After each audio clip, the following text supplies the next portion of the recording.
ఒక వాక్యాన్ని ధ్యానం చేసుకుందాం. ప్రార్థన.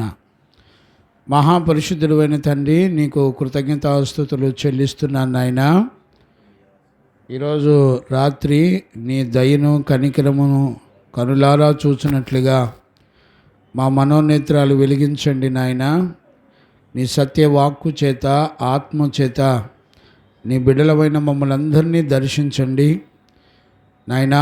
అంత్య దినాల్లో, అపాయకరమైనటువంటి దినాల్లో మేముండగా విశ్వాసమును కనుగొందునా అనే మాట ఈ రోజున నెరవేర్చబడుచుండగా మా మీద నువ్వు కనికరపడి నాయనా, నీ కనికరము కలిగిన ప్రజలుగా మేము భూమండలం మీద బ్రతకాలని మీరు నాయన 41వ కీర్తన ద్వారా మాతో మాట్లాడుతున్న మహాదేవుడవు నాయన. ఈరోజు రాత్రి నీ కనికరము కలిగిన స్వరాన్ని వినున్నట్లుగా కృప దయచేయండి. మీరు మా మధ్యలో ఉన్నందుకు కృతజ్ఞతాస్తుతులు చెల్లిస్తూ యేసయ్య నిన్ను అడిగి పొంది ఉన్నాము తండ్రి, ఆమేన్. ప్రార్థన ఆలకించి కృపనిచ్చి సమాధానం చేత నడిపించిన యేసయ్యకు స్తోత్రము చేయదమో. స్తోత్రం స్తోత్రం స్తోత్రం స్తోత్రం. తండ్రి, కుమార, పరిశుద్ధాత్మ దేవునికి స్తోత్రము చేయదమో. స్తోత్రం స్తోత్రం స్తోత్రం స్తోత్రం స్తోత్రం. ఆమేన్. రైట్.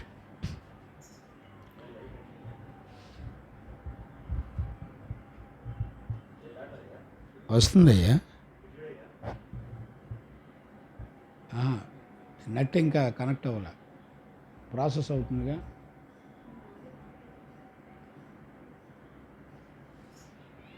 Praise the lord.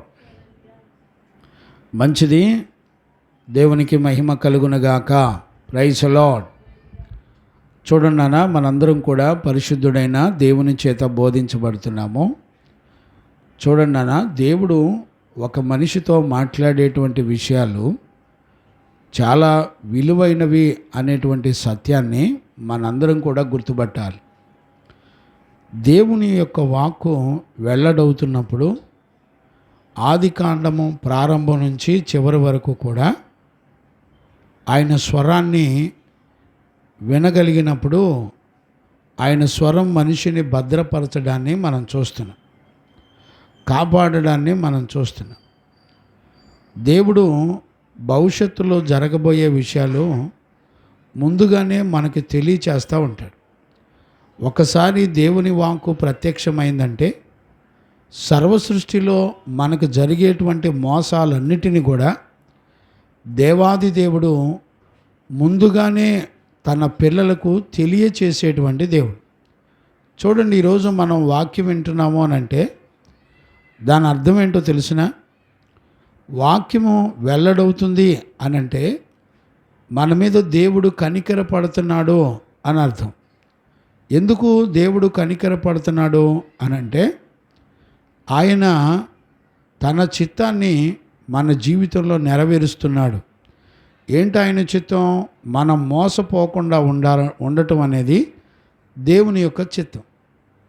అంటే దేవుడు ఎప్పుడూ కూడా మనకి శత్రువు యొక్క ఆలోచనలన్నిటినీ కూడా బయలుపరుస్తూ ఉంటాడు. శత్రువు యొక్క మోసాలన్నిటి నుండి కూడా దేవుడు చక్కగా బయలుపరుస్తూ మనలందరినీ కూడా ఆదరిస్తూ ఉంటాడు. ఈరోజు రాత్రి మనం విని నేర్చుకునేటువంటి 41వ కీర్తన చిన్న సంగతులు కాదండి, చాలా ప్రత్యేకమైనటువంటి సంగతులు. భూమండలం మీద ఎన్ని ఉన్నా మనలను మనం కాపాడుకోలేని 5 రకాల భయంకరమైన పరిస్థితుల్లో మనం కాపాడబడాలని దేవుని యొక్క సంకల్పం. మనం ఎలాంటి పరిస్థితుల్లో మనల్ని దేవుడు కాపాడుతాడు అనంటే మన బ్రతుకులో దేవునికి కావలసింది ఏంటంటే కనికరము కలిగిన మనసు. ఈ 41వ కీర్తన అంతా కూడా దేవుని యొక్క కనికరాన్ని మనం చూడవచ్చు. ఆ మాటకు అర్థం ఏంటంటే కటాక్షమని, కనికరమని. చూడండి నాన్న, 1వ అధ్యాయం 1వ వచనంలో కటాక్షము అనే మాట మాట్లాడుతూ ఉన్నాడు. చదువు నాన్న. బీదలను కటాక్షించువాడు ధన్యుడు. బీదలను కటాక్షించువాడు ధన్యులు. ఆపత్కాలమందు యెహోవా వానిని తప్పించును. ఆపత్కాలంలో యెహోవా వానిని తప్పించును. చూడండి, బీదలను కటాక్షించటం అనే మాట మనం వింటున్నాం. రెండవది ఇక్కడ 1:4 కూడా చదువునానా? 1:4 కూడా చదవండి. అక్కడే 1:4 కాదు, యెహోవా నీ దృష్టి ఎదుట 41:4. యెహోవా నీ దృష్టి ఎదుట యెహోవా నీ దృష్టి ఎదుట నేను పాపం చేసి ఉన్నాను, నేను పాపము చేసి ఉన్నాను, నన్ను కరుణింపుము, నన్ను కరుణించుము, నా ప్రాణమును స్వస్థపరచుము నా ప్రాణమును స్వస్థపరచు. చూడండి, అని మనవి చేసి ఉన్నాను. 4వ వచనంలో కూడా అయ్యా నన్ను కరుణించు అంటాడు. 10వ వచనంలో కూడా చదివినానా? 41:10. నన్ను కరుణించి లేవనెత్తుము. చూడండి, యెహోవా నన్ను కరుణించి లేవనెత్తుము. గమనించారా? నేను వారికి ప్రతీకారం చేసేదను. అంటే దావీదు ఒక కనికరము కలిగిన బేదలను కటాక్షించే మనసు కలిగి ఉన్నప్పుడు దావీదు ఈ 3 వచనాల్లో ఉన్న 5 రకాల ఆశీర్వాదాలు, 5 అనుకుంటే 5, 7 అనుకుంటే 7 కూడా వస్తాయి. అందులో డివైడ్ చేసుకుంటే 7 ఆశీర్వాదాలన్నా 5 అన్నా ఒకటే. ఎలా అయినా వాటిని అర్థం చేసుకోవచ్చు. ఆ 5 రకాల ఆశీర్వాదాలను దావీదు తన జీవితంలో ఎలా పొందాడో కూడా మనం రేపు నెక్స్ట్ క్లాసులో ధ్యానం చేసుకుందాం. ఈరోజు మొదటి వచనంలో 2వ లైను మనం జ్ఞాపకం చేసుకోవచ్చు.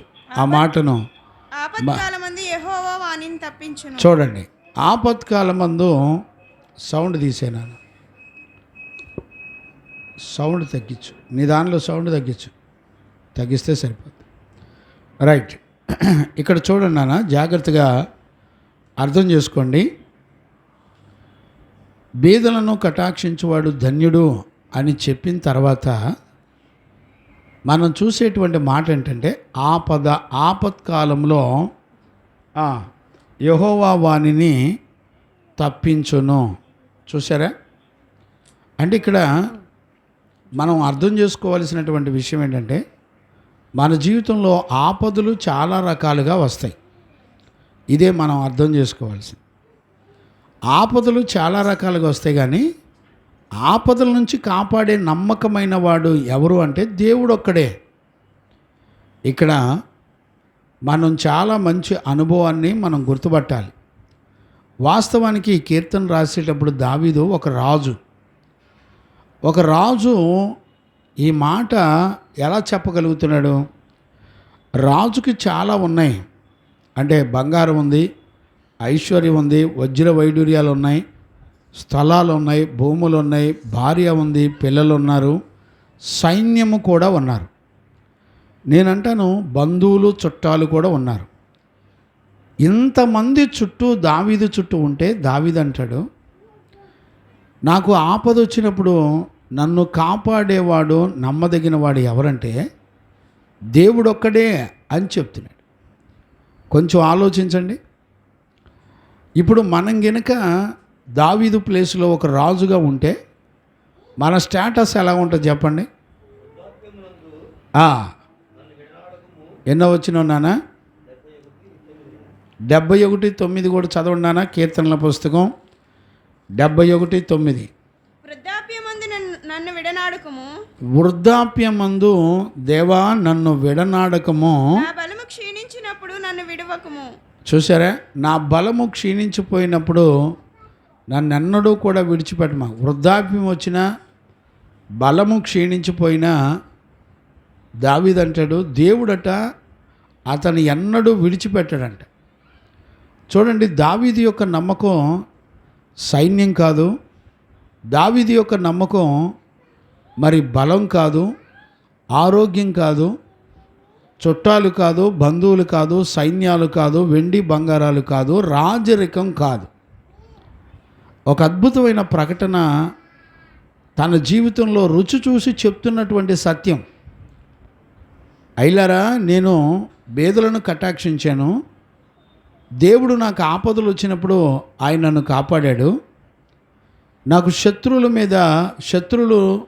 నా మీద లేచినప్పుడు దేవుడు నన్ను కాపాడాడు, నా అనారోగ్యాల మధ్యలో నేను బలహీనునై మరణ పంచుల్లో ఉండగా దేవుడు నాకు సహాయకుడిగా ఉండి నన్ను కాపాడుతూ వచ్చాడు అనేటువంటి విషయాన్ని దావీదు చెప్తున్నాడు. ఒక రాజు చెప్తున్నాడు సాక్ష్యం, ఒక రాజు సాక్ష్యం ఇస్తున్నాడు.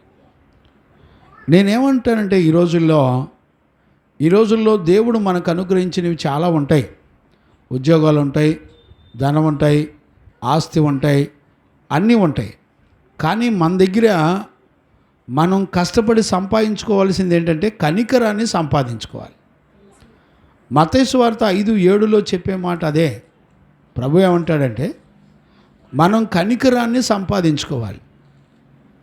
కనికరము కలిగిన వారు ధన్యులు, వాళ్ళు కనికరమును పొందుదురు అని చెప్తున్నాడు. ఇప్పుడు చూసారే ఎంత అద్భుతమైన మాట. ఇప్పుడు చూడండి, మనకేదైనా శ్రమ వచ్చిందనుకోండి, శ్రమ వచ్చినప్పుడు అన్ని పరిస్థితుల్లో హోప్లెస్ అయిపోద్ది. అంటే ఇటు డాక్టర్స్ కానీ మనుషులు కానీ డబ్బు కానీ ఎంత ఉన్నా కూడా, అయ్యా నువ్వు మా వంతు మేము కృషి చేస్తున్నాము, డాక్టర్లు చెప్తారు, మా వంతు మేము ప్రయత్నం చేస్తాం, కానీ నువ్వు బ్రతుకుతావో లేదో మాకైతే తెలీదు, అంతా దైవాధీనం, దేవుని మీద ఆధారపడండి అని చెప్తారు. అంటే చివరికి అడిదిరిగి వచ్చి ఏ మనుషుడైనా ఎవరి మీద ఆధారపడాలంటే దేవుని మీదే ఆధారపడాలి.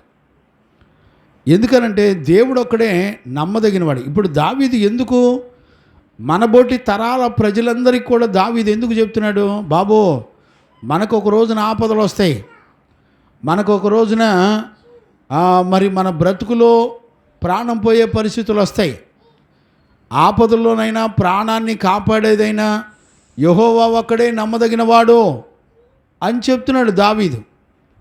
అంటే ఒక పరిశుద్ధులు ఎలాంటి అనుభవాలు కలిగిన వారిగా ఉన్నారు? నేను అడుగుతున్నాను, నీ ఇంట్లో నీ బిడ్డలకు కానీ నీకు కానీ ఏదైనా శ్రమ వస్తే, ఆపదలు కనుక వస్తే నువ్వు ధైర్యంగా చెప్పగలుగుతావా, అయ్యా నా బిడ్డలారా ఇదిగో ఆపద వస్తే దేవుడు నన్ను కాపాడగలడు, ప్రిన్సే ఆపద వస్తే దేవుడు నన్ను రక్షించగలడు, అయ్యా ఆపదల్లో శ్రమల్లో నా ప్రాణాపాయ స్థితిలో కాపాడగలిగింది దేవుడు ఒక్కడే అని చెప్పగలరండి? నీ ఇంట్లో నువ్వు దావీదుకు దేవుడు అనుగ్రహించిన అనుభవాన్ని ఈరోజున నీ ఇంట్లో నువ్వు ఉండగలవా? ఆలోచించండి. నీ భర్తకు కానీ నీ బిడ్డలకు కానీ దావీదు చెప్పినట్టుగా చెప్పగలవా? ఎందుకు నువ్వు చెప్పలేవంటే నువ్వు బ్రతుకుండగా ఎవరి మీద కనికర పడలా.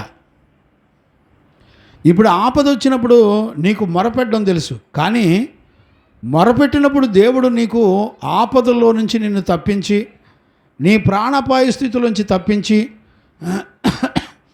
నీ శత్రువుల చేతుల నుంచి నిన్ను తప్పించి, నీ అనారోగ్యాల మధ్యలో నిన్ను కాపాడి రక్షించగలిగింది దేవుడే అనే సంగతి నీకు తెలియాలంటే నువ్వు బ్రతికుండగా కనికరపడాలి. ఎవరి మీద?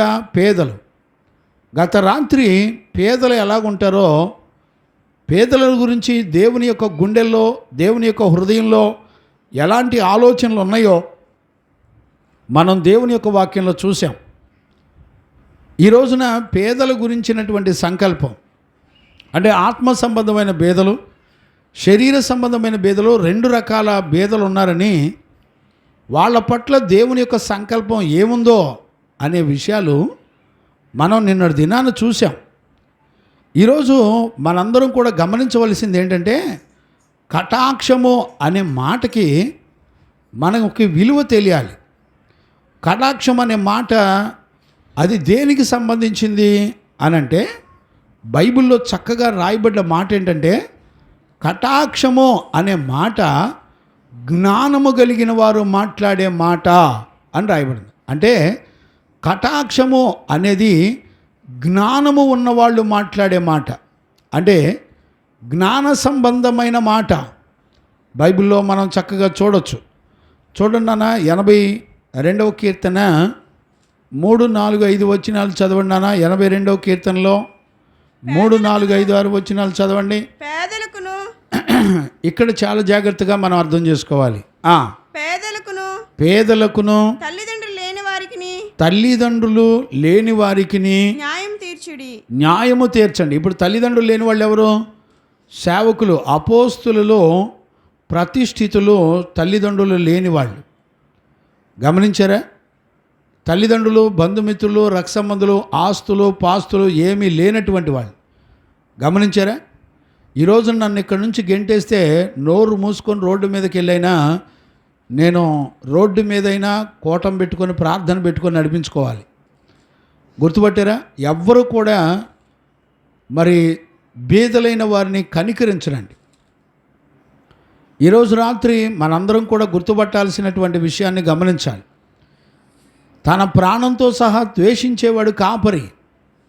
నశించిపోతున్న ఆత్మలను రక్షించేది తన ప్రాణాన్ని కూడా ద్వేషించి తన కలిగినవన్నీ కూడా విడిచిపెట్టి అన్ని విషయాల్లో దేవుని మీద ఆనుకునేటువంటి పరిశుద్ధుడు, అపోస్తులు వాళ్ళు మాత్రమే భేదవారు. ఎందుకంటే మనం లూకాసు వార్తలు 6:20 చదువుకున్నాం. యేసు ప్రభు సృష్టికర్త తన నోటితో చెప్పిన మాట, భేదలైన మీరు ధన్యులు అనే మాటను మనం మాట్లాడడాన్ని మనం చూడొచ్చు.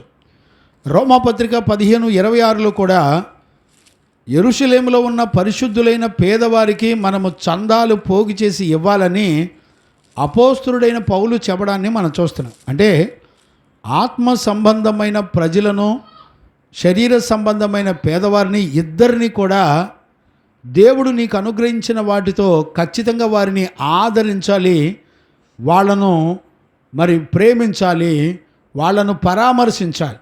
ఇక్కడ పేదలు అన్నప్పుడు ఏ ఆధారం లేని వాళ్ళని, దీనస్థితిలో ఉన్నవారని, బలము లేని వారని, ఏ యోగ్యత అర్హత లేక అందరి చేత తృణీకరించబడి ఒక మూలన బతికే వాళ్ళే పేదోళ్ళు.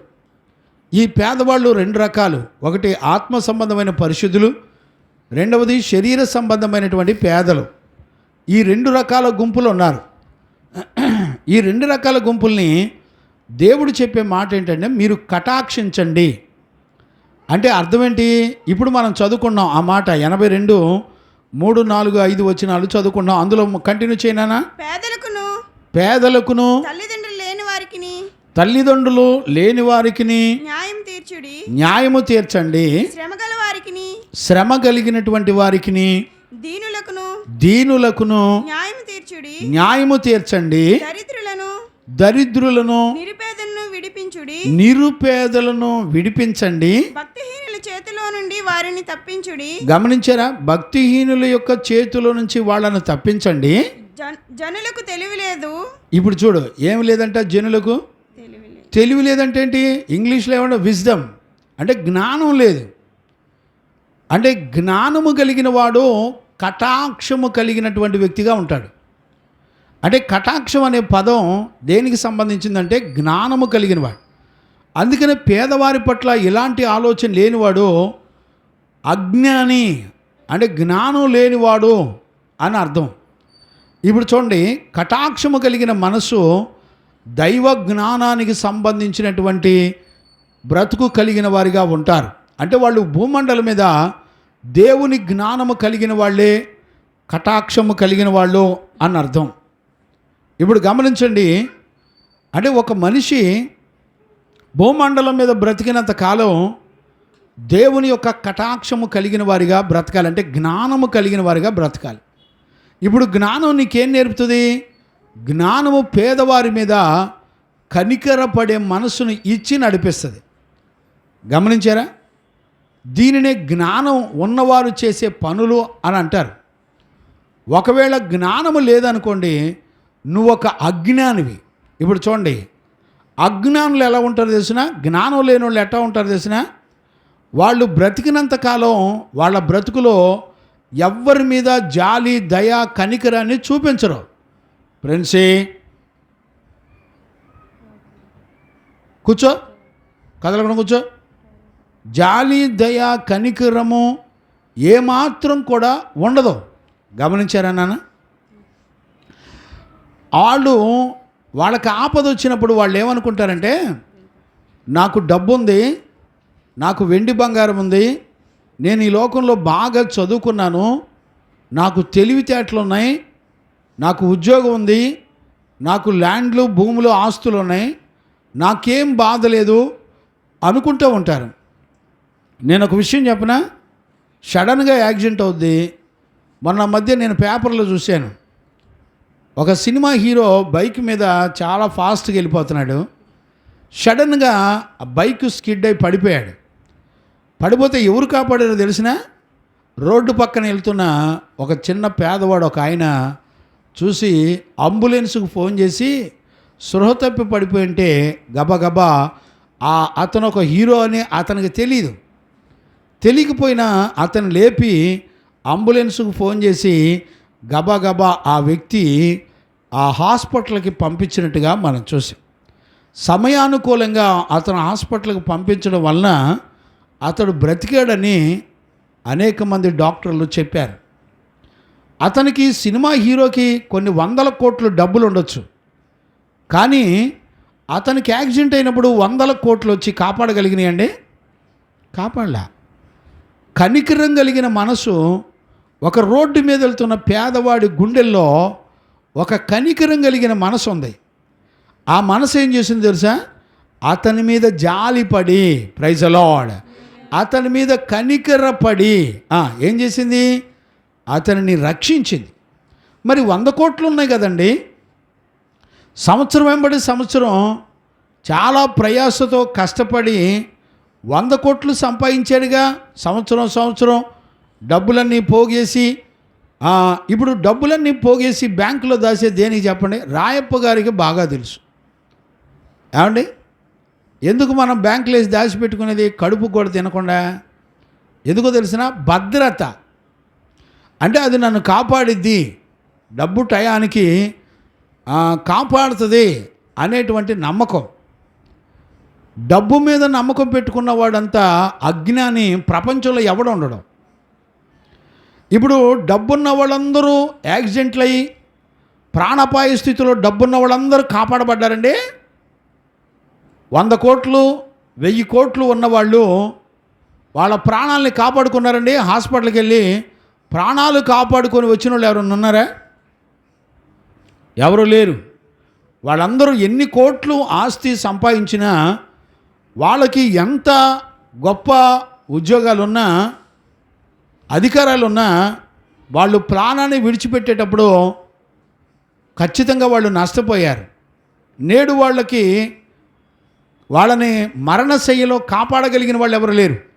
ఇక్కడ చూడండి, మనం 41వ కీర్తనలో ఆపత్కాలమందు యెహోవా వానిని తప్పించును, యెహోవా వానిని కాపాడి బ్రతికించును.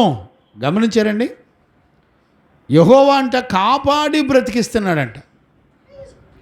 ఈరోజు రాత్రి దేవుని వాక్యం వింటున్న దేవుని పిల్లరా, నీ డబ్బు కంటే నమ్మదగిన వాళ్ళు ఎవరో తెలిసినా దేవుడే. ఈ విషయం ఎవరు చెప్తున్నారు? దావీదు రుచి చూశాడు. దావీదు ఈ 41వ కీర్తన 1, 2, 3 వచనాల్లో ఉన్న ఆశీర్వాదాలన్నీ చెప్పి, ఆ ఆశీర్వాదాలన్నీ కూడా తన జీవితంలో ఎలా కాపాడినయో 4వ వచనం నుంచి 13వ వచనం వరకు దావీదు చెప్పిన సంగతులు మనం చూడొచ్చు. ఇప్పుడు చూడండి, ఒక రాజు దేవుని నమ్మాడు. నిజంగా మనం గనక ఒక 2 ఎకరాల పొలం గట్టిగా రోడ్డు ఎమ్మటి కనుక ఉంటే, జాషువా 2 ఎకరాల పొలం రోడ్డు ఎమ్మటి ఉంటే నువ్వు మందిరంలో కూర్చుంటావా? అక్కడ దాకా ఎందుకు? రాయప్ప గారు మీరు కూర్చుంటారండి? నమ్మకమైన పెదాలతో చెప్తున్నాడు. దేవునికి స్తోత్రం. ఎందుకు కూర్చోను? నిజమే, దేవుని సంగతులు తెలిసినప్పుడు నీ ఆస్తి కంటే నిన్ను కాపాడగలిగింది దేవుడని నీకు అర్థమైతే కూర్చుంటావు. అర్థమైందండి? 10,000 ఉన్నాయనుకోండి, ముందర మన దగ్గర ఒక 10,000 ఉన్నాయనుకోండి, ఏం చేస్తాం అండి? ఒక 10,000 ఉన్నాయనుకోండి, పిల్లలకు మంచి డ్రెస్ తేబుద్ది అవుద్ది, లేకపోతే మంచి వస్తువు ఏదైనా ఫ్రిడ్జ్ కొనుక్కోవాలనిపిస్తుంది, లేకపోతే ఏదో ఒకటి ఒక ఐటెం ఏదైనా కొనాలనిపిస్తుంది. నేను చెప్తున్నాను, నీ ప్రాణాపాయ స్థితిలో నమ్మదగింది ఏదైనా ఉందంటే యెహోవా ఒక్కడేనట. Praise the lord. ఈ మాట తెలియాలిగా. ఇప్పుడు నీకు ఆపద వచ్చింది, నువ్వు బ్రతికినంతకాలం నువ్వు చాలా సంతోషంగా బతికావు.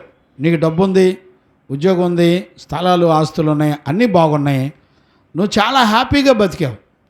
కానీ సడన్గా నీకు ఒక ఆపద వచ్చింది. ఆపద వచ్చినప్పుడు నువ్వు దేవుని సన్నిధిలో నీ డబ్బు కూడా నీకు సహాయం చేయనప్పుడు మొరపెడుతున్నావు అనుకో, మొరపెట్టేటప్పుడు దేవుడేంటి నా ఎడల కనికరపడలేదు అని నీ మనసు చాలా బాధపడతా ఉంటుంది. ఏంటి దేవుడు నేను ఇంతగా ప్రార్థన చేస్తున్నా కూడా నా మీద దేవుడు ఏంటి కనికరపడతలేదా అని బాధేస్తుంది. విషయం ఏంటి చెప్పనా, నువ్వు బ్రతికినంతకాలం, నువ్వు క్షేమ దినాల్లో ఉన్నంతకాలం నీ జీవితంలో ఎదుటి వ్యక్తిని కనికరపడడం అనేది నీకు తెలియదు. కనికరం అనే మనసు నువ్వు దేవుని దగ్గర సంపాదించుకోవాలా. ఫ్రెండ్స్ అమ్మా, చేతులేంటి అలాగా?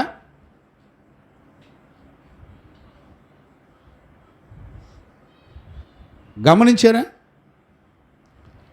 చాలా జాగ్రత్తగా మనందరం కూడా గుర్తుపట్టాలి.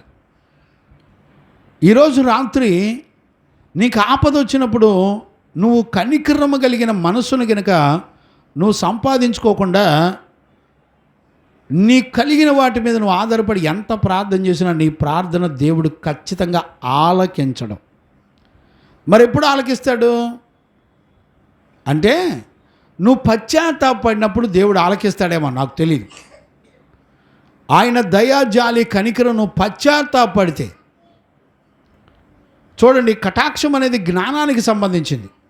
దైవ జ్ఞానం నీకుంటే పశ్చాత్తాపడతావు. ఏమని పశ్చాత్తాపడతావు? ప్రభా, నేను బ్రతికినంత కాలం ఎవరి మీద నేను కనికర పడలేదయ్యా, ఎవరి మీద నేను జాలి పడలేదయ్యా, ఎవరిని నేను ప్రేమించలేదయ్యా, నా కడుపు నేను చూసుకొని బతికానయ్యా, అయ్యా నా కలిగిన వాడితో నాకు నేను బ్రతికాను, కానీ నేను ఎవ్వరి మీద కనికర పడలేదు, జాలి పడలేదు. ఆత్మ సంబంధమైన పరిశుద్ధుల మీద, శరీర సంబంధమైన భేదవారి మీద నేను కనికర పడలేదయ్యా, అయ్యా కనికరాన్ని పొందడానికి నేను ఏమాత్రం యోగ్యుని కాదని పశ్చాత్తాపడేవాళ్ళు ఉంటారండి. పైపెచ్చు, ప్రభా నువ్వు నన్ను ఎందుకు కాపాడవో అని అడుగుతారు. అంతేనా? ప్రభా నువ్వెందుకు కాపాడవు, దేవుడు నా మీద జాలి చూపించట్లేదు అని దేవుని మీద అలిగేవాళ్ళు ఉన్నారు, నొచ్చుకునేవాళ్ళు ఉన్నారు. విషయం ఏంటి చెప్పినా, నువ్వు క్షేమ దినాల్లో దేవుడు ఇతరులను కూడా ఆదరించేటువంటి దినాల్లో ఉండగా నువ్వు పేదవారిని ఖచ్చితంగా ఆదరించాలి. అందుకనే గత రాత్రి నీ ఆస్తిలో వాటా ఎంతమందికి ఉండాలో తెలిసినా, పరిశుద్ధులకి పేదవారికి నీ వాటా పంచాలి. అయ్యా నాకు దేవుడు ఒక 10 కోట్లు ఇచ్చాడు, 10 కోట్లలో 1 కోటి రూపాయలు ఇదిగో పేదవాళ్ళకి నా ఆస్తిలో జక్క అయితే సగభాగం ఇచ్చేసాడంటండి పేదవాళ్ళకి. దేవుడు అతని గురించి సాక్ష్యం ఇస్తున్నాడు. ఏమని ఇచ్చాడు తెలిసినా, ఇదిగో ఇతడే అబ్రహాము కుమారుడంటే. నేను అంటాను, ఇలాంటి వాక్యం విని ఈ వాక్యానికి నీ జీవితాన్ని సమర్పించుకోవడానికి నీ మనసు దిద్దుబాటు జరుగుతుందండి. కొంతమందికి ఏంటి గారు దిద్దుబాటులో కూడా కీర్తనల గురించి చెప్తున్నారేంటి అనుకునే వాళ్ళు కూడా ఉంటారు. దిద్దుబాటు అంటే ఏంటో తెలిసిన, నీకు తెలియని సంగతులు తెలుసుకొని దేవుని చట్ట ప్రకారం ఆయన ఆలోచనలో నువ్వు ఏ జీవితం చేస్తే నువ్వు కాపాడబడతావో, ఏ జీవితం చేస్తే నువ్వు నీ పిల్లలు రక్షించబడతారో దేవుడు చెప్పినట్టుగా నువ్వు నమ్మి, ఆయన మాటలు నమ్మి, ఆయన సేవకులు నమ్మి, వాక్యాన్ని నమ్మి నీ మనసును అప్పగించుకోవటమే దిద్దుబాటు చేసుకోవటం. నీ మనసు నిన్ను ఖచ్చితంగా మోసం చేస్తుంది, నీ మనసు నిన్ను ఖచ్చితంగా నాశనం చేస్తుంది. కొత్త నిబంధనలు అయితే నీ కలిగిన వస్తువులు అంటే శ్రేష్టమైన ప్రతి దానిలో భాగం ఇవ్వండి అని రాశాడండి. ఏమండి గమనించారా? పుచ్చుకొనుట కంటే ఇచ్చుట మేలని రాయబడింది. అందరి దగ్గర మనం తీసుకోవటం కాదు, కానీ మనం కూడా పంచిపెట్టాలి. నీతిమంతులు భూమండలం మీద పంచిపెడతారని దేవుని యొక్క వాక్యం చెప్తుంది. దేవునికి మహిమ కలుగునుగాక. Praise the lord. నీతిమంతులు అనేకుల మీద కనికర పడతారు, నీతిమంతులు అనేకుల మీద జాలి పడతారు. గమనించారండి? వాళ్ళకు ఉంది లేనిది ఏం పట్టించుకోరు. వాళ్ళకు ఉన్నా లేకపోయినా ఎందుకు పంచిపెడతారంటే వాళ్ళకి గురి ఏంటో తెలిసిన, వాళ్ళు దేవుని యందు విశ్వాసం ఉంచి ఆయన మీద ఆధారపడి బ్రతుకుతూ ఉంటారు వాళ్ళు. అందుకనే కనికరము కలిగిన వాళ్ళు ధన్యులు, వాళ్ళు కనికరాన్ని పొందుతారు. కటాక్షం అనే మాట జ్ఞానానికి సంబంధించింది అనే మాటని మనం ఖచ్చితంగా చూసాం. అంటే ఇప్పుడు ఈ జ్ఞాన సంబంధమైన ఆశీర్వాదాన్ని నువ్వు ఎలా పొందుకుంటావంటే, నువ్వు కనికరాన్ని సంపాదించుకోలేదు కాబట్టి నిన్ను నువ్వు పశ్చాత్తాపడి నీ మనసును సరి చేసుకొని, ప్రభా ఈరోజు నుంచి నేను ఖచ్చితంగా బేదలను ఆదరిస్తాను అనే తీర్మానం కనుక నువ్వు చేసుకొని నీ మనసును దిద్దుకుంటే, నీ ఆస్తిలో వాటాని గనక పరిశుద్ధులకు పేదవాళ్ళకి పంచిపెట్టమని గనక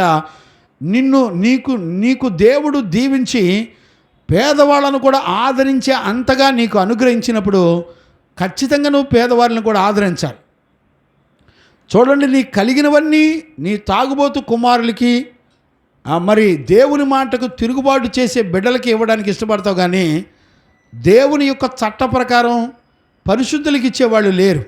అందుకని చూడండి, గొప్ప గొప్ప మరి ఈ రోజుల్లో టాటా, బిర్లా, కోల్గేట్ ఇలా పెద్ద పెద్ద సంస్థలన్నింటిలో కూడా వాళ్ళు 90% పేదలకి, మరి అనేక మంది దరిద్రులని ఆదరించి, తల్లిదండ్రులు లేని వాళ్ళని అనేకుల్ని ఆదరించే సంస్థలకి వాళ్ళ లాభాలన్నీ కూడా పంచిపెట్టేసిన వాళ్ళ దేశాలు కానివ్వండి, వాళ్ళ రాష్ట్రాలు కానివ్వండి, వాళ్ళ ప్రజలు కానివ్వండి, దేవుని చేత దీవించబడ్డాన్ని మనం చూడవచ్చు.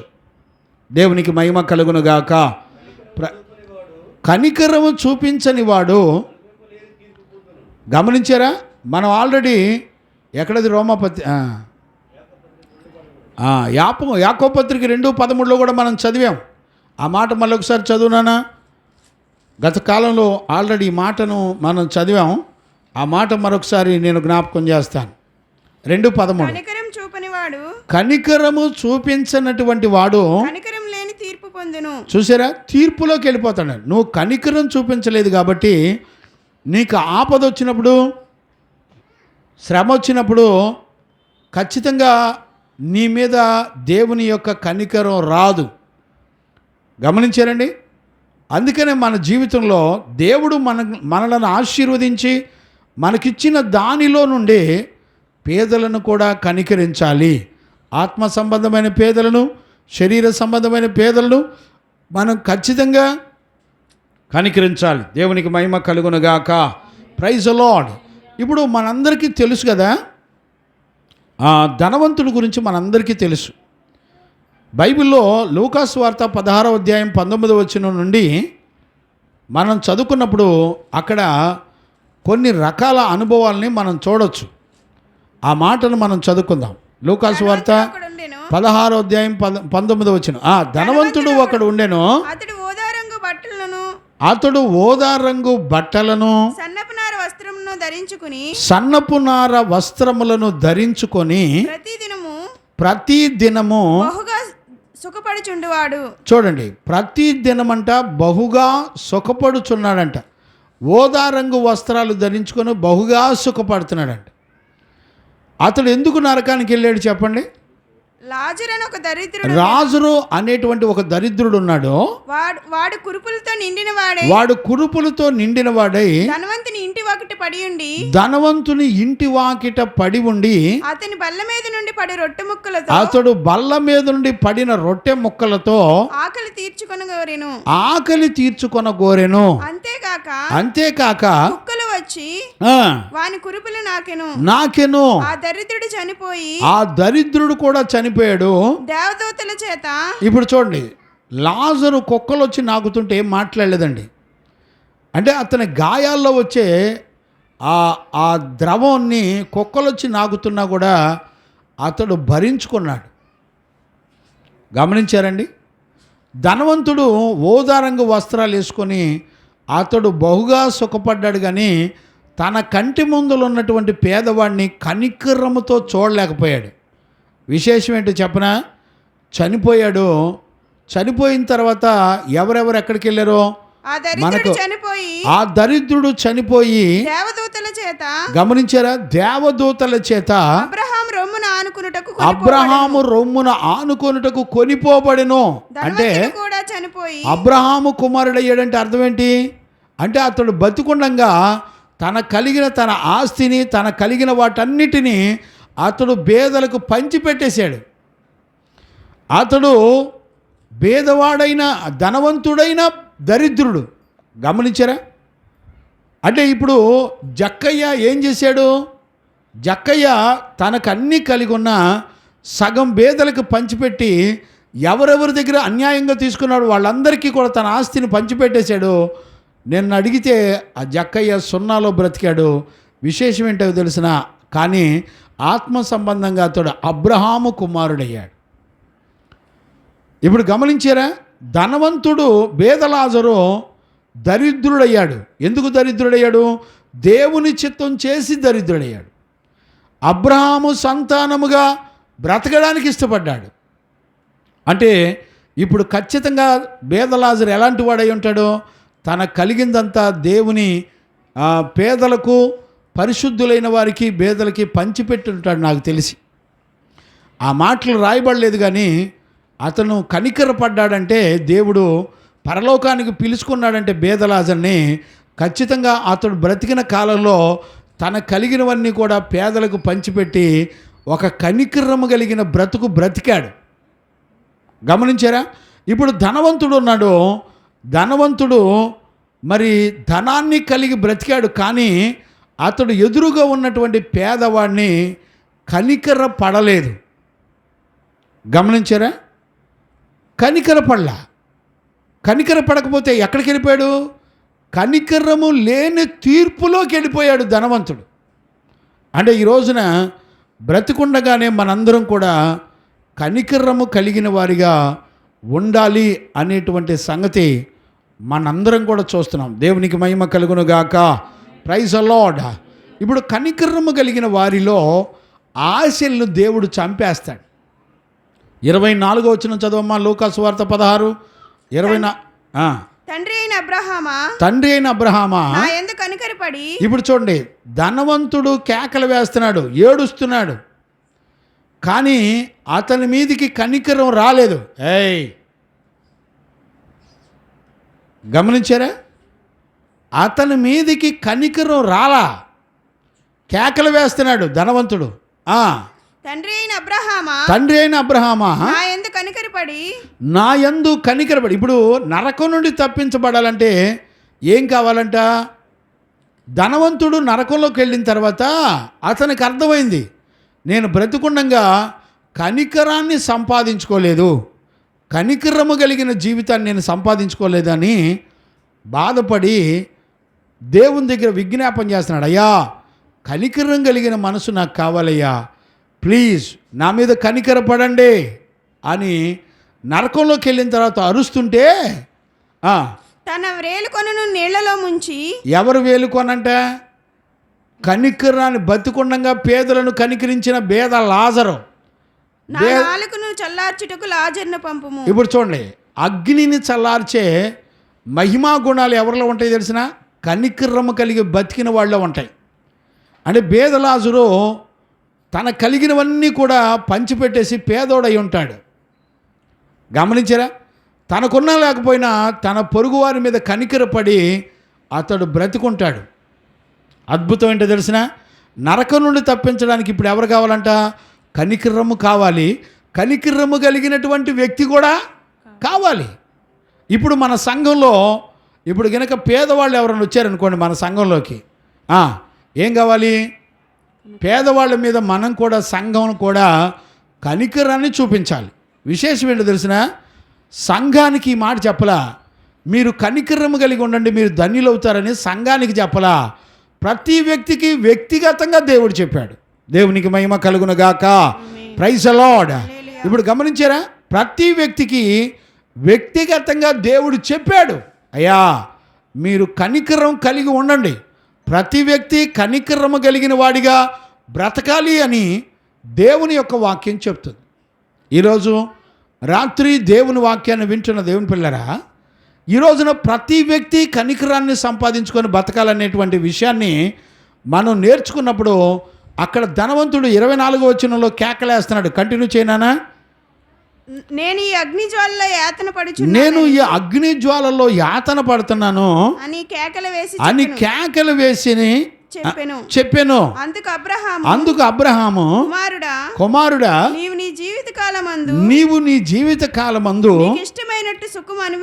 నీకు ఇష్టమైనట్టు సుఖం అనుభవించితివి. అలాగుననే లాజరు ఎందుకు కష్టం అనుభవించాడు? దేవుని మాట విని కష్టం అనుభవించాడు. దేవుని మాట ప్రకారంగా పేదలను కనికరించి కనికరము కలిగిన మనసుతో బతికినటువంటి వ్యక్తి ఈ లోకంలో చివరికి ఏమీ మిగలవు.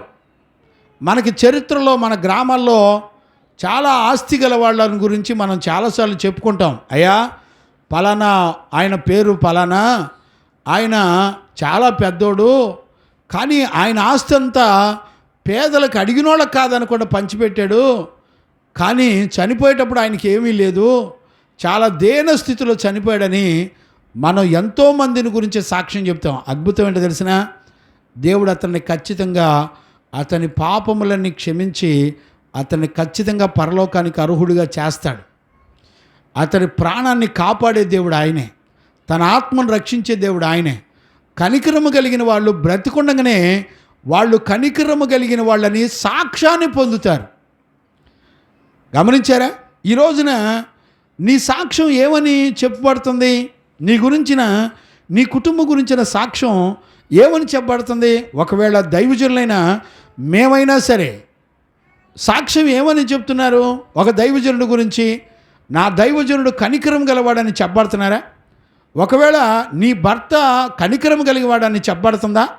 నీ భార్య కనికరము కలిగింది అని చెప్పబడుతున్నారా? అలా గనుక ఉన్నట్లయితే దేవుడు అంటాడు, నీకు ఆపద వచ్చినప్పుడు దేవుడే నిన్ను కాపాడుతాడు.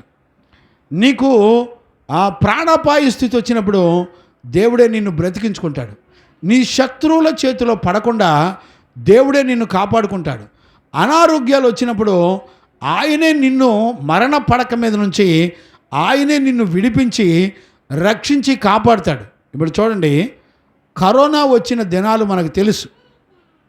2021లో కరోనాలు వచ్చినాయి. ఈ కరోనాలకి ఎంతోమంది కొన్ని కోట్ల రూపాయల ఆస్తులు ఉన్నా కూడా వాళ్ళు తమ ప్రాణాలని కాపాడుకోలేక చనిపోయారండి. విశేషం ఏంటో తెలిసిన, ఎన్నోసార్లు నా జీవితంలో నేను కూడా మరణాపాయ స్థితిలో, ప్రాణాపాయ స్థితిలో ఉన్నప్పుడు దేవుడు నా మీద కనికరపడ్డాడు. Praise the lord.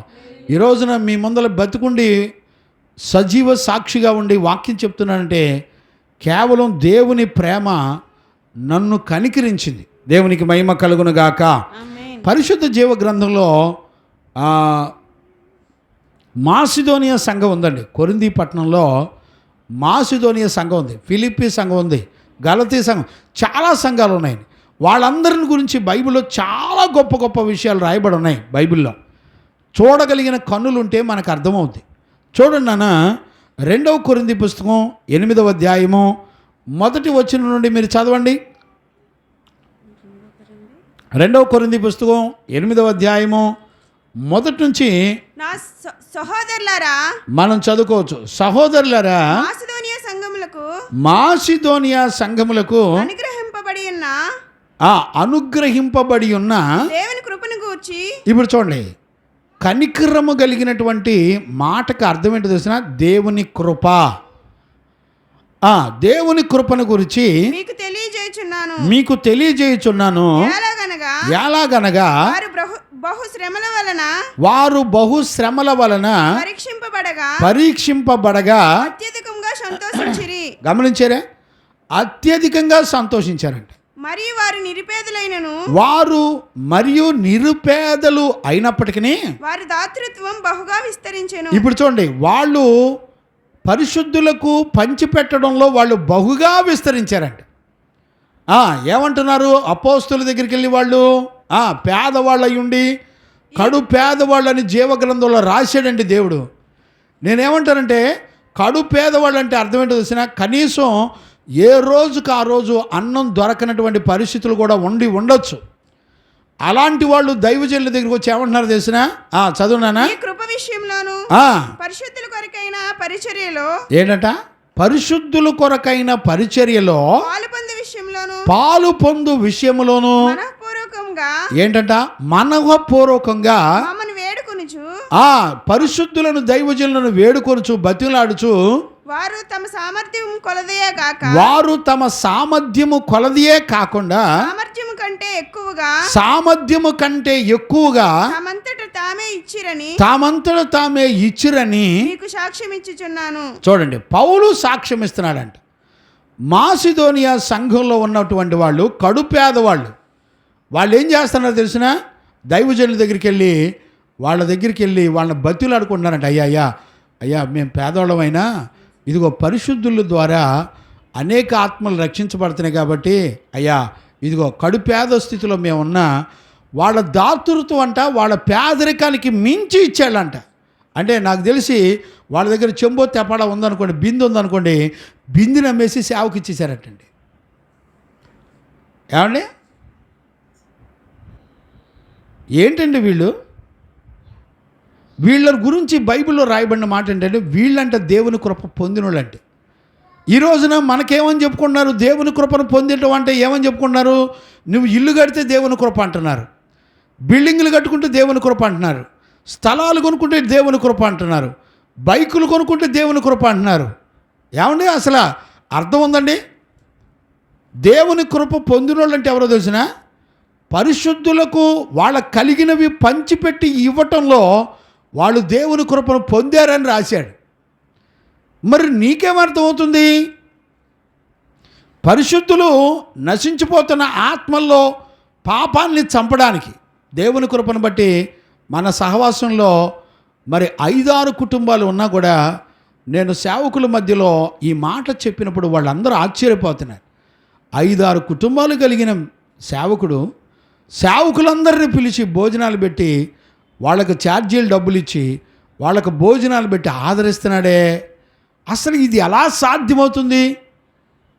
ఏమండి, నేనంటాను, మీరు విన్న ఉపదేశాలు, వాక్యం ఈ దీన సంఘంలో ఉన్నటువంటి 5-6 కుటుంబాల పిల్లలు వారి హృదయం ఎంత బలపడి రేపబడితే ఈ కార్యాలు జరుగుతాయి. ఒక దైవజనుడు సంఘానికి ఎంత విలువైనడో తెలిసినా? దైవజనుడు ఒక్కడి గనక గుడ్డోడైతే సంఘం మొత్తం గుడ్డోళ్ళు అయిపోతారు. దైవజనుని దేవుడు దిద్దకుండా సంఘాన్ని దేవుడు కాపాడుకోలేడు. అందుకనే దైవజనులను దేవుడు మొట్టమొదట కాపాడుకోవడానికి ఇష్టపడతాడు. లేఖనాల్లో అనేక రుజువులు ఉన్నాయి. అందుకనే దేవుడు తన సేవలో మొట్టమొదట దైవజనులను కాపాడుకున్నాడు, దైవజనులను కన్నాడు, దైవజనులను పరిశుద్ధులుగా చేశాడు, వాళ్ళని వాడుకొని సంఘాన్ని పరిశుద్ధులుగా చేశాడు. అర్థమవుతుందండి?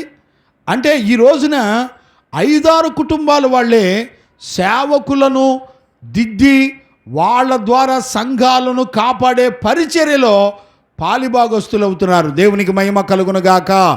నేను ప్రజలందరి ముందర అతిశయిస్తున్నాను నా బిడ్డలు బట్టి. ఉపదేశాన్ని విన్నటువంటి అనేక మంది పిల్లలు వాళ్ళు గుప్పిళ్ళు విప్పి, అయ్యా చాలామంది మరుగ్గా ఉన్నారు, కనీసం నాకు చెప్పను కూడా చెప్పకుండా అకౌంట్లో డబ్బులు వేసిన పిల్లలు కూడా ఉన్నారు. గమనించారా? నేను అడగని పిల్లలు కూడా జ్ఞాపకం చేసుకొని మరుగ్గా ఉండి కానుకలు ఇచ్చిన పిల్లలు కూడా ఉన్నారు. ఇదే గొల్లపూడి గ్రామంలో మరుగ్గా ఉండి ఇచ్చిన పిల్లలు కూడా ఉన్నారండి. సేవకుల కోటాలకి దేవుని ఎదుట నేను కృతజ్ఞున్నై ఏడ్చాను. ఈ మాదిరి 100 మంది సంఘ పిల్లలు ఉన్న పిల్లలు కూడా, సేవకులు కూడా వచ్చారు. 200 మంది సంఘం ఉన్నటువంటి పాస్టర్లు కూడా వచ్చారు. కానీ వాళ్ళు చేయలేని పని దీన సంఘం ద్వారా దేవుడు చేస్తున్నాడు.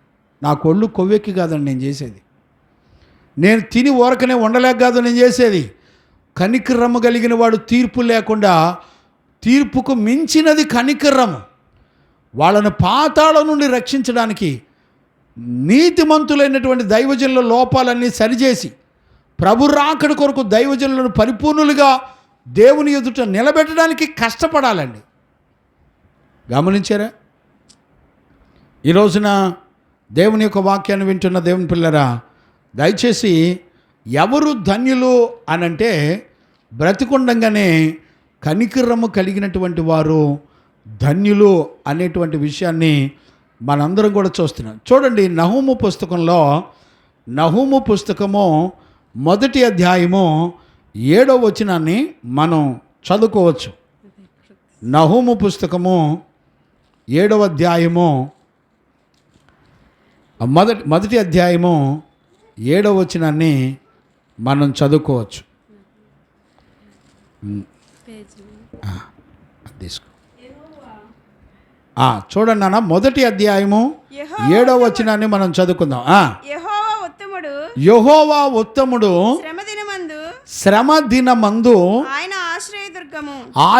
ఆశ్రయ దుర్గము, తన యందు నమ్మకించు వారిని ఆయన ఎరుగును. తన యందు నమ్మకం ఉంచినటువంటి బిడ్డలను దేవుడు ఎరిగి ఉన్నాడు. చూసాడా? ఆపత్కాలములో శ్రమ దినములలో ఎవరైనా ఉండి మొరపెడితే ఆయన ఎన్నడూ త్రోసివేయకుండా కాపాడేటువంటి దేవుడు అనే సత్యాన్ని మనం చూడవచ్చు. అంతేకాదండి, కీర్తనల పుస్తకంలో కూడా 50వ కీర్తన 15వ వచనాన్ని కూడా మనం చూడవచ్చు. 50వ కీర్తన 15వ వచనాన్ని కూడా మనం చదువుకోవచ్చు. 50వ కీర్తన 15వ వచనాన్ని మనం చదువుకోవచ్చు. ఆపత్కాలమున నీవు నన్ను గూర్చి మొరపెట్టుము, నేను నిన్ను విడిపించెదను, నీవు నన్ను మహిమపరిచెదవు. గమనించారండి? ఎవరైనా సరే, పేదవాళ్ళైనా ధనవంతులైనా ఎవరైనా సరే, నీకు ఆపద కనుక కలిగితే నువ్వు మొరపెట్టు, దేవుడు నీకు ఉత్తరమిచ్చి నిన్ను ఖచ్చితంగా కాపాడుతాడు. దేవునికి మహిమ కలుగునుగాక. Praise the lord. ఆయన ఖచ్చితంగా నీ మీద కనికర పడతాడు. గమనించారా? ఆపదలో దేవుడొక్కడే నమ్మదగినవాడు. నీ డబ్బు కానీ నీకున్న ఆస్తి కానీ ఏది కూడా నమ్మదగింది కాదు అనే సత్యాన్ని మనందరం కూడా గుర్తుపెట్టుకోవాలి. దేవునికి మహిమ కలుగునుగాక. Praise the lord. అక్కడే కీర్తనల పుస్తకం 20వ అధ్యాయం 1వ వచనం కూడా చదువునానా? ఆపత్కాలమందు యెహోవా నీకు ఉత్తరమిచ్చునుగాక. యాకోబు దేవుని యొక్క నామము నిన్ను ఉద్ధరించునుగాక. గమనించారా? ఆపత్కాలంలో నువ్వు మొరపెడితే ఆయనే నీకు ఉత్తరమిచ్చి నిన్ను కాపాడుతాడు. 27:5వ వచనం కూడా చదువుకోవచ్చు. కీర్తనల పుస్తకం 27వ అధ్యాయం 5వ వచనాన్ని కూడా మనం చదువుకోవచ్చు. ఆపత్కాలమున ఆయన తన పర్ణశాలలో నన్ను దాచును. చూసారా? ఆపద వచ్చినప్పుడు దేవుడంట ఆయన పర్ణశాలలో దాచి పెడతాడంట. తన గుడారపు మాటున నన్ను దాచును. చూసారా? ఆయన గుడారంలో ఆయన రెక్కల కింద ఆయన నిన్ను కాపాడుతాడు. గమనించారా? 91వ కీర్తన 4వ వచనం కూడా చదవండానా? 91వ కీర్తన.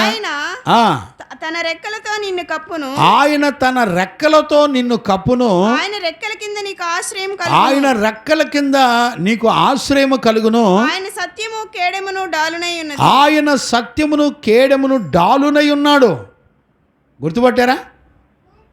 ఆయన నీకు ఆపద వస్తే ఆయన రెక్కల కింద నిన్ను దాచిపెడతాడంట. అంటే నీ శత్రువు కనుక నిన్ను కొడతాడు అనుకోండి, అప్పుడు దెబ్బ తగిలేది ఎవరికి? నీకు కాదు.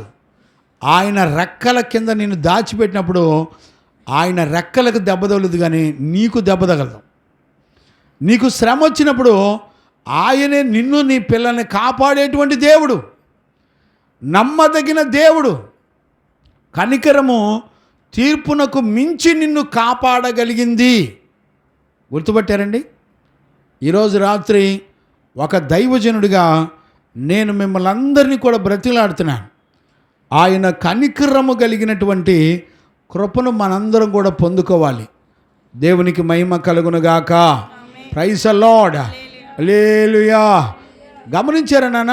అందుకనే మనందరం కూడా ఆపదల నుంచి కాపాడవాలండి. అందుకని ఇక్కడ చూడండి, ఆపత్కాలమందు యెహోవా 41వ కీర్తనలో ఆపత్కాలమందు యెహోవా వారిని తప్పించును, యెహోవాను కాపాడు యెహోవా వారిని కాపాడి బ్రతికించును, భూమి మీద వాడు ధన్యుడు. ధన్యుడగును. చూసారా, ఎవరు ధన్యులవుతారు గమనించండి.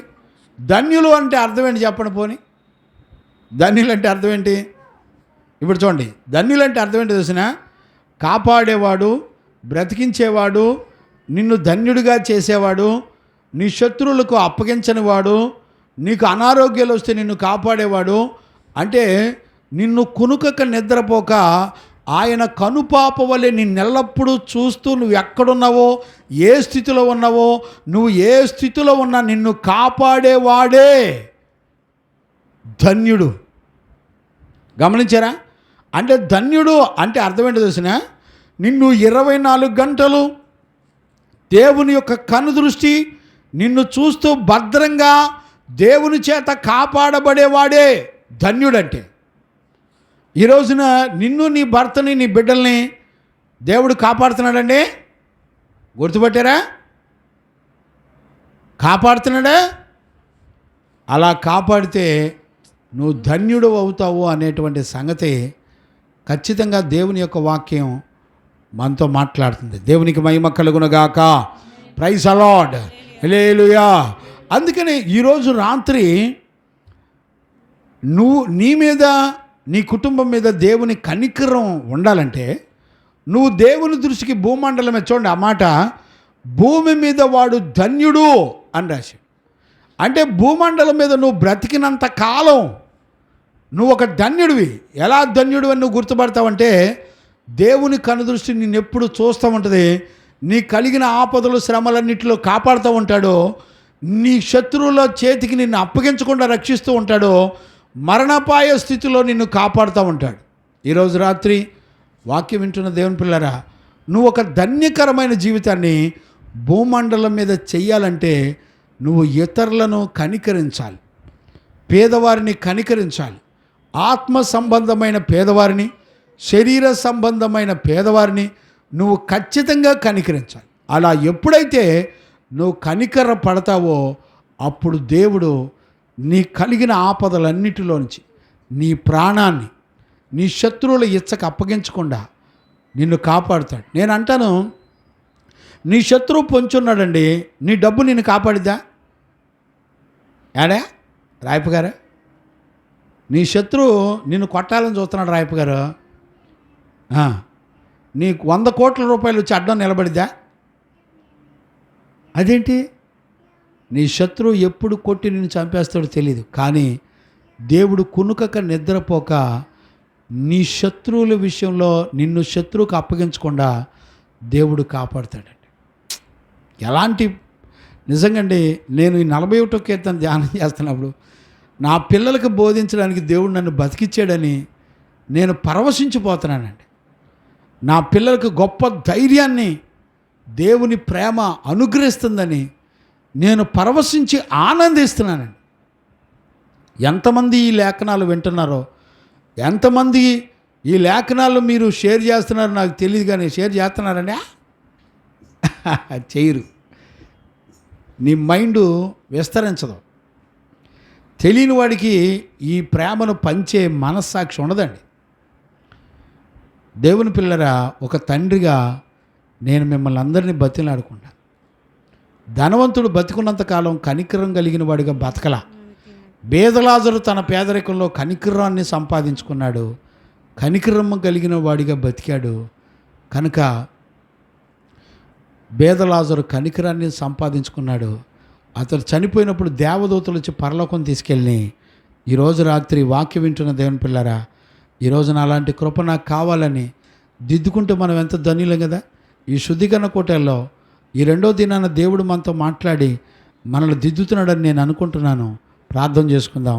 అలాంటి కృప యేసయ్య మనందరికి అనుగ్రహించి కాపాడి రక్షించునుగాక.